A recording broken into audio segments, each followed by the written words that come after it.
Saya mau berbicara tentang lidah. Mari kita membaca. Yakobus pasal 3 ayat 1 sampai ayat yang ke-12. Saudara-saudaraku, janganlah banyak orang di antara kamu mau menjadi guru. Sebab kita tahu bahwa sebagai guru kita akan dihakimi menurut ukuran yang lebih berat. Kita mengenakan kekang pada mulut kuda sehingga ia menuruti kehendak kita, dan dengan jalan demikian kita dapat juga mengendalikan seluruh tubuhnya. Demikian juga lidah, walaupun suatu anggota kecil dari tubuh, namun dapat memegahkan perkara-perkara yang besar. Lihatlah, betapapun kecilnya api, ia dapat membakar hutan yang besar.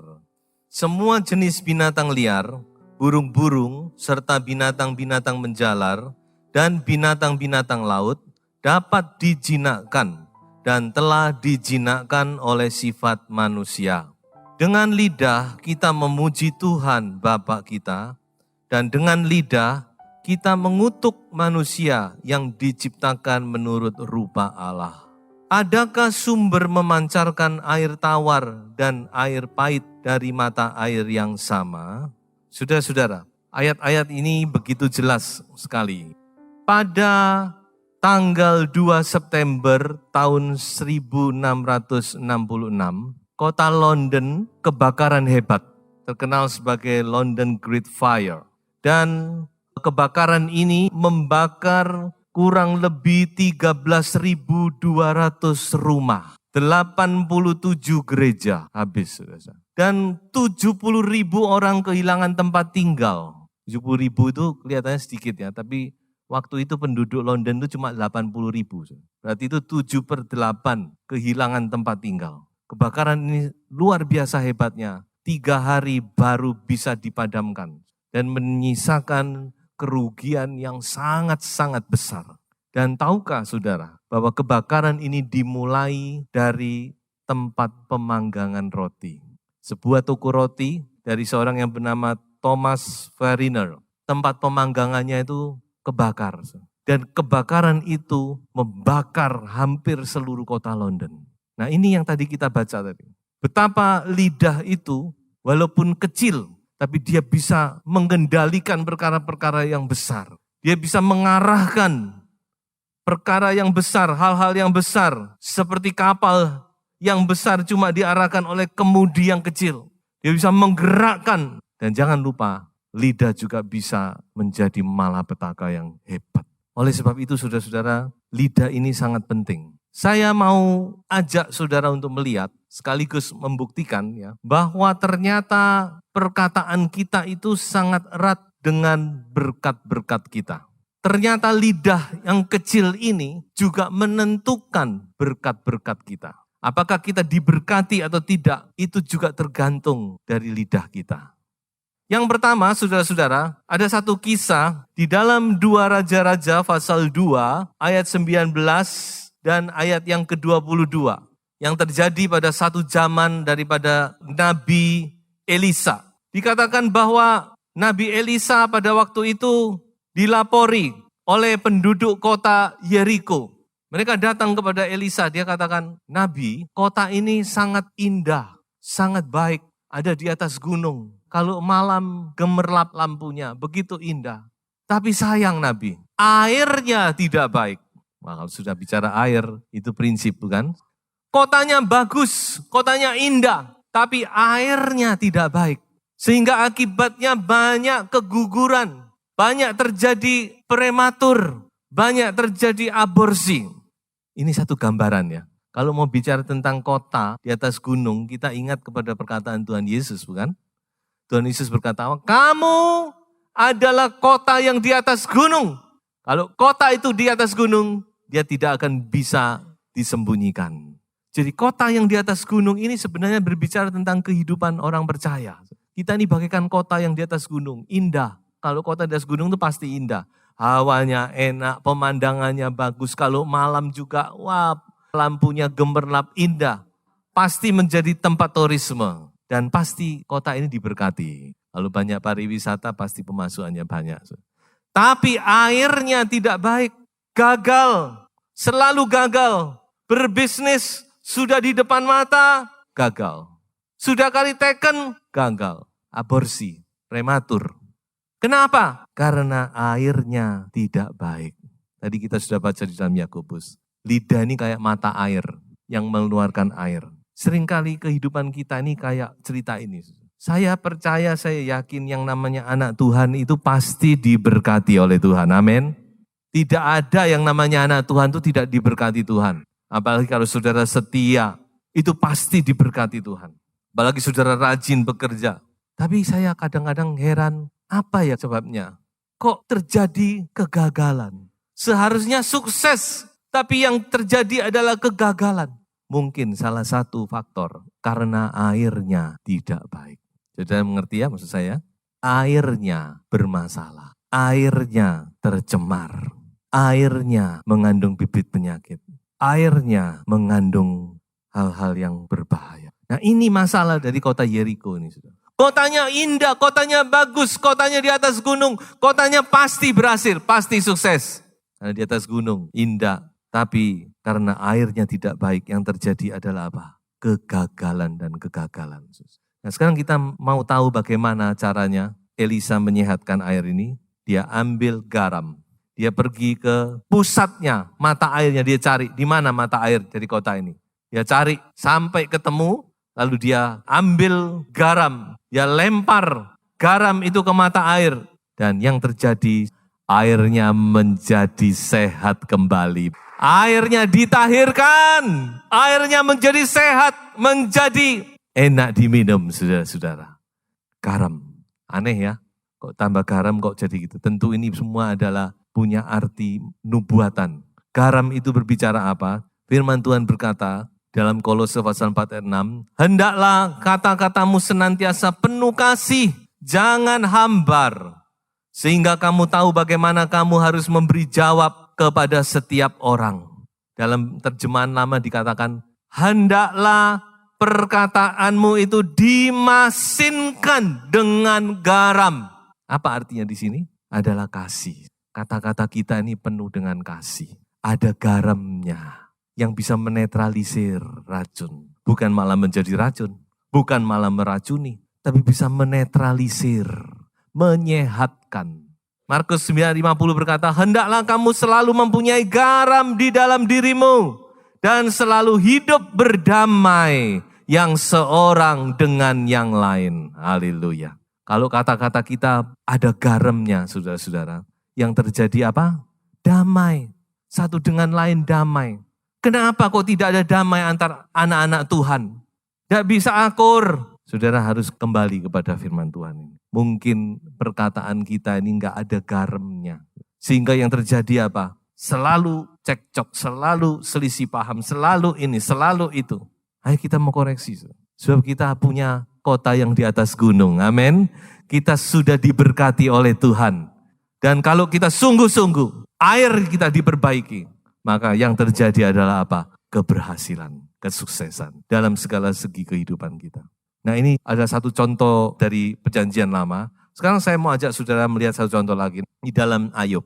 Nah saudara tahu riwayat Ayub, saya sudah tidak perlu cerita lagi tentang Ayub. Apa yang terjadi dengan Ayub. Masalahnya dari Ayub ini, yaitu dengan teman-temannya saudara. Ya punya teman-teman yang baik, namanya Elifas, Bildad, Sofar. Ada 4 sebenarnya, tapi yang dominan ini 3 orang ini. Yang satu masih agak muda umurnya. Yang banyak ngomong 3 orang. Dia menjadi penasehat Ayub. Melihat Ayub dalam keadaan penderitaan, maka mereka mulai menyampaikan firman. Wah, sepanjang Ayub ini percakapan mereka. Antara sebentar Elifas ngomong, nanti Ayub ngomong jawab, nanti Bildad, nanti Ayub lagi. Inilah yang saudara baca. Nah, apa yang terjadi di akhir dari cerita ini, saudara?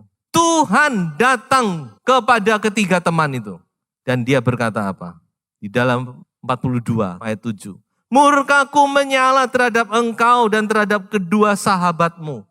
Tuhan berbicara kepada Elifas. Karena kamu tidak berkata benar tentang aku seperti hambaku Ayub. Ngomongnya tidak benar. Saya sempat berpikir, kenapa kok enggak benar? Padahal kalau saudara baca, mereka itu ngomongnya semua Alkitab loh. Bahkan bagus sekali nasihat mereka. Ya kamu harus koreksi diri sebab Tuhan itu ya enggak akan pernah salah, dia pasti begini. Wah bagus semua firman.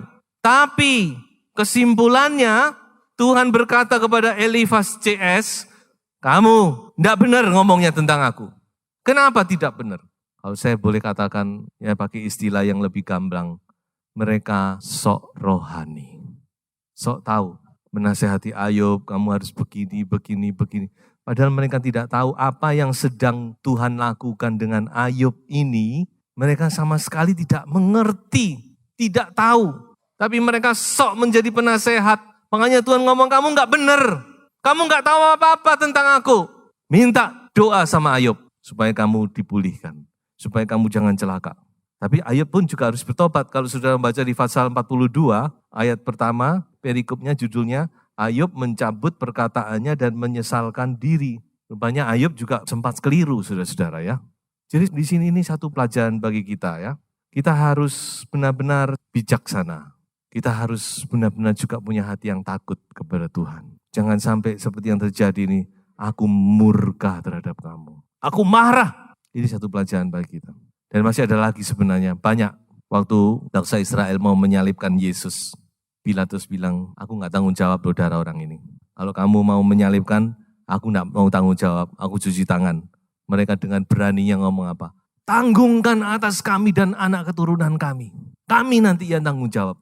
Dan saudara tahu efeknya apa itu? Sepanjang sejarah manusia, bangsa Israel itu dikejar-kejar. Tidak tahu sudah berapa puluh juta mati. Karena zaman Nazi, zaman Hitler aja 6 juta orang mati di kamar gas. Kita harus sungguh-sungguh saudara-saudara memiliki hati yang takut akan Tuhan. Kita memang bisa keliru, kita bisa salah. Tapi cepat ayo, kita benar-benar mau takut kepada Tuhan. Karena perkataan ini sangat menentukan. Di dalam Amsal 6 ayat 16 dan 19, di situ ada 6 perkara yang dibenci Tuhan, bahkan 7 yang menjadi kekejian bagi hatinya, dikatakan. Dan 3 di antaranya itu adalah masalah lidah. Lainnya adalah masalah mata, masalah kaki, masalah tangan. Tapi 3 di antaranya itu adalah masalah lidah. Lidah dusta, lidah yang menyembur-nyemburkan kebohongan, lidah yang menimbulkan pertengkaran antar saudara-saudara seiman, mengadu domba. Hati-hati loh ini saudara. Sekarang saya mau mengajak saudara melihat hal yang positif. Bagaimana lidah itu bisa memberkati kita. Yang pertama cerita tentang perwira di Kapernaum. Yang hambanya sakit.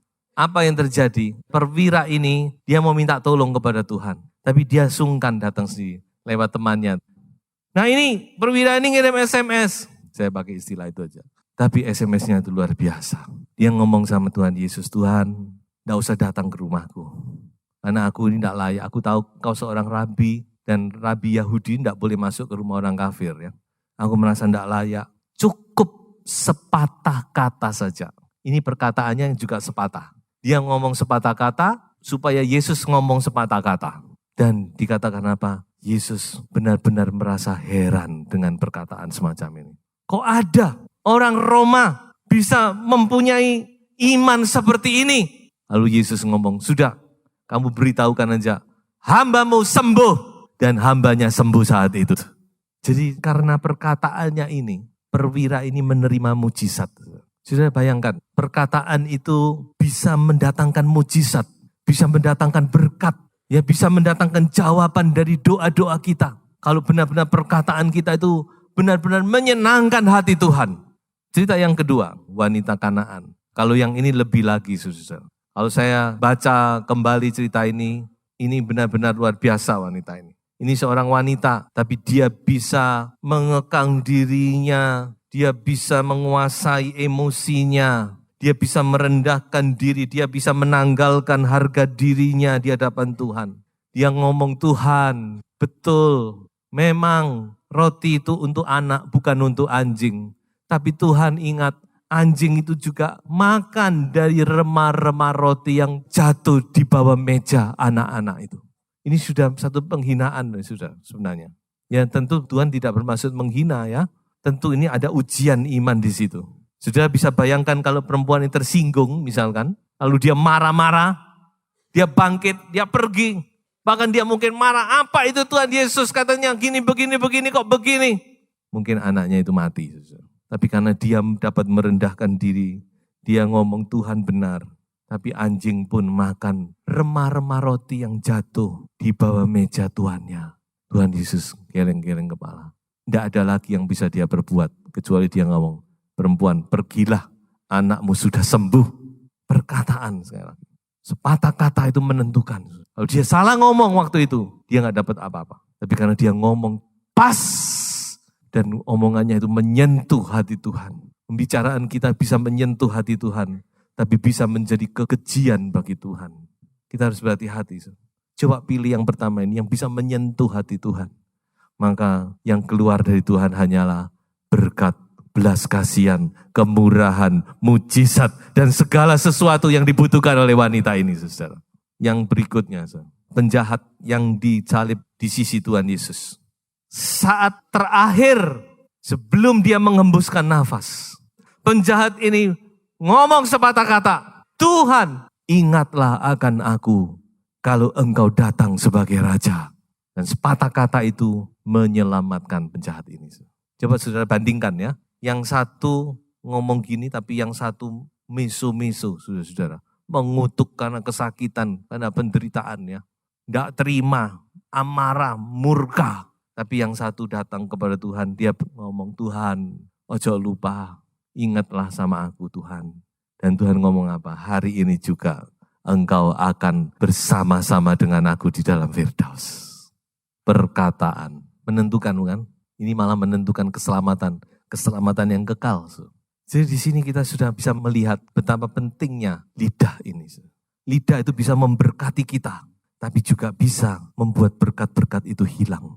Itu tergantung dari kita sendiri. Bagaimana kita memakai lidah ini. Bagaimana kita memakai kata-kata kita. Apakah kata-kata kita itu ada garamnya, ada kasih, atau kata-kata kita itu menyakiti orang, membuat tidak ada damai sejahtera, membuat pertengkaran antar saudara, dan sebagainya, dan sebagainya. Saya rasa semuanya itu sangat diperhitungkan oleh Tuhan. So, itu kesempatan yang indah. Kita juga berdiri di sebelah salib ini. Ayo kita katakan kata-kata yang pas sama Tuhan. Supaya hati Tuhan disenangkan. Dan berkat dan mujizat dan pertolongan, keselamatan, kesembuhan itu dicurahkan dari atas kayu salib. Amsal ada satu ayat berbunyi demikian. Amsal 25 ayat 11, saudara-saudara. Perkataan yang diucapkan tepat pada waktunya itu seperti buah apel emas di pinggan perak. Indah. Lalu ada orang yang mengartikan demikian, saudara. Apple, apples, itu A-P-P-L-E-S. A itu appropriate. Nah ini. Apakah perkataan kita itu pantas enggak? A itu appropriate, artinya pantas. P yang pertama itu pleasant, menyenangkan. Apakah perkataan kita itu menyenangkan atau membuat orang marah? P yang ketiga adalah pure, murni, kasih yang murni, kemurnian yang tercurah. L adalah lovely. Lovely ini juga indah. Kemudian E, encouraging. Artinya apa? Mendorong. Bukan membuat orang down, tapi mengencourage seseorang. Supaya dia kuat, maju. Dan S adalah soft, artinya lemah lembut. Nah, saya rasa ini tidak ada salahnya juga. Walaupun ini adalah singkatan, saudara ya. Tapi ini satu hal yang bagus. Bagaimana perkataan itu yang menyenangkan, seperti yang pas, seperti apel emas di pinggan perak. Dan sebagai ayat terakhir, kembali kepada Yakobus pasal 3 ayat yang kedua. Sebab kita semua bersalah dalam banyak hal. Barang siapa tidak bersalah dalam perkataannya, ia adalah orang sempurna. Saudara, sebagai kesimpulan, kita kan belum sempurna, bukan? Makanya kita pasti banyak salah. Kita banyak sekali kesalahan lewat perkataan kita. Adalah satu kesempatan. Kita mau kembali kepada Tuhan. Kita minta Roh Kudus menjamah kita. Menguduskan bibir dan lidah kita. Supaya kita layak dan benar-benar dipulihkan, saudara. Kota yang indah itu dipulihkan kembali. Karena mata airnya sudah menjadi sehat. Amin. Dan berkat-berkat Tuhan mengalir, saudara. Dan saya percaya kalau Roh Kudus bekerja memulihkan kita, maka Tuhan pasti mencurahkan berkat-Nya dalam kehidupan kita semua. Tuhan memberkati.